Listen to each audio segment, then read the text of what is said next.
cases. It'd be great if you could sort of paint a picture for us that are being used in property across the life cycle, given the different payloads you've got, and how it's gone so far beyond this kind of drone flight, look at the roof, that's all we do sort of thing. It's so much more than just imagery. Depending on the payload, we've got LiDAR, which helps us to penetrate vegetation, get a true model of the ground in a difficult environment that, you know, a team of surveyors might not be able to get down into a culvert or a stream or an embankment covered by trees. LiDAR is really good for that.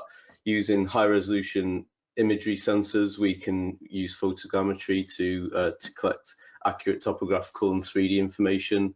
Using infrared sensors, we can do thermal surveys of either buildings, and in the summertime we can use them for analysing solar panels, looking for cell level problems across solar farms and roof mounted installations.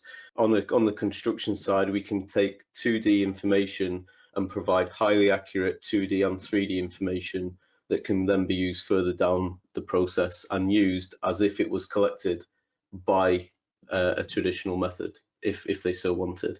We've now got this 3D piece where we can collaborate without any special tools through a cloud platform. We can collaborate over 3D and gain a wider awareness and context of the project, not just these dots and data points in a CAD file. We've now got realistic visuals, of the site, so that we can get a greater awareness and pick up on things that we may not have picked up on before.